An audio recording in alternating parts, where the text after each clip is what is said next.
Guys, তোমাদের অনেকের solar panel রয়েছে কিন্তু সোলার প্যানেল ভালো আউটপুট দেয় না।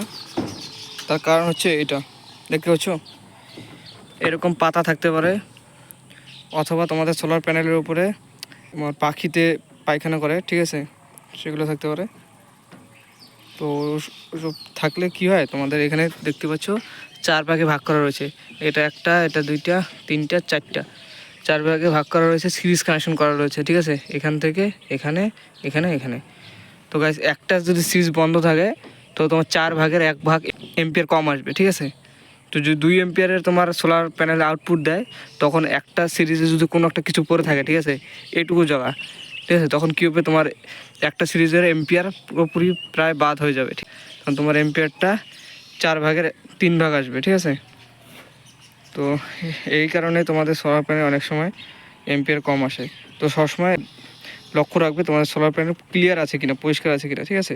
তো এমন জায়গায় লাগাবে যাতে দূরের থেকে দেখা যায় তো সোলার প্যানেলটা একদম ক্লিয়ার আছে কিনা, ঠিক আছে। আমি প্রায় কদিন পর পরে উঠে একটু দেখি যে পরিষ্কার আছে কিনা। এমনিতে বৃষ্টির দিনে পরিষ্কার করতে হয় না। তো তোমাদেরকে নিচে গিয়ে দেখাচ্ছি আজকে কীরকম চার্জ হয়েছে। দেখতে পাচ্ছ আজকে রোদ্দুর নেই, তবুও মোটামুটি ভালোই আলো রয়েছে আজকে। তো চলো তোমাদেরকে নিচে গিয়ে দেখাচ্ছি কীরকম চার্জ রয়েছে আজকে। তো গাইস, নিচে চলে আসলাম এবং তোমাদেরকে দেখাচ্ছি যে ব্যাটারিতে আজকে কীরকম চার্জ হয়েছে। দেখতে হচ্ছে 13.1।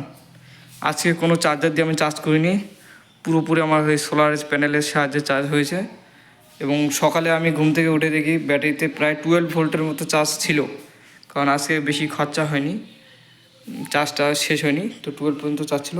এবং অনেকে বলছো যে এই ইনভার্টারটার দাম কত, ওয়াট কত, ঠিক আছে। তো এটা 260 টাকা দাম এবং ওয়াট হচ্ছে 150 ওয়াট।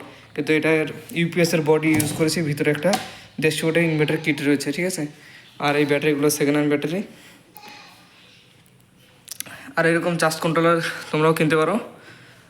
আমি একটা সোলার প্যানেল কিনবো আর একটা, ঠিক আছে, কারণ আমার ব্যাটারিটা বেশি হয়ে গেছে। সোলার হিসাবে এম্পিয়ারটা এখানে 30 এম্পিয়ার হয়ে গেছে, হ্যাঁ।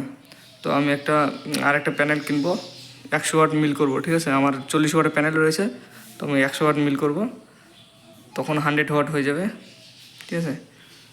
আর দেখতে পাচ্ছ এলইডিটা জ্বলাই, তোমরা এরকম এলইডি কিনতে পারো, দেখতে পাচ্ছ 12 ওয়াটের। কিন্তু এটা এলইডির আমি প্লেটটা খুলে এখানে হিটসিংয়ে লাগিয়েছি, ঠিক আছে। আর এটা ডিসি সুইচ বোর্ড।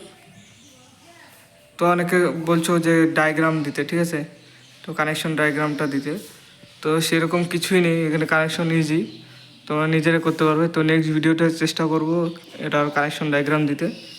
তো ইনভার্টার কানেকশন ডায়াগ্রাম একদিন দেবো এবং এই সোলার প্যানেলের কানেকশন ডায়াগ্রাম একদিন দেবো, ঠিক আছে। তো তোমরা ভিডিওটা অবশ্যই লাইক করবে এবং কমেন্ট করবে। তো আর ফ্যানটা এখানে তোলা রয়েছে, দেখতে পাচ্ছ, ফ্যানটা চালাচ্ছি না এখানে, ফ্যানটা অনেকটাই রেস্ট নিচ্ছে, কারণ অনেক দিন থেকে বৃষ্টি চলছে আমাদের এখানে, রৌদ্র নেই বললেই চলে। দেখতে পাচ্ছ ইলেকট্রিকের সাহায্যে আমি চার্জ করি না, আজকে চার্জ করি না, এটা একদম 100% সত্য, আমি চার্জ করিনি, এটা সোলার প্যানেলের সাহায্যেই এতটুকু চার্জ হয়েছে 13.1, ঠিক আছে। তো চাইলে এখান থেকে মোবাইল চার্জ করতে পারি। তো ভিডিওটা এই পর্যন্ত কেমন লাগলো অবশ্যই কমেন্ট করে জানাও, এবং নেক্সট ভিডিও কী নিয়ে বানাবো তো বেশি বেশি করে কমেন্ট করো guys. Tata, bye bye guys.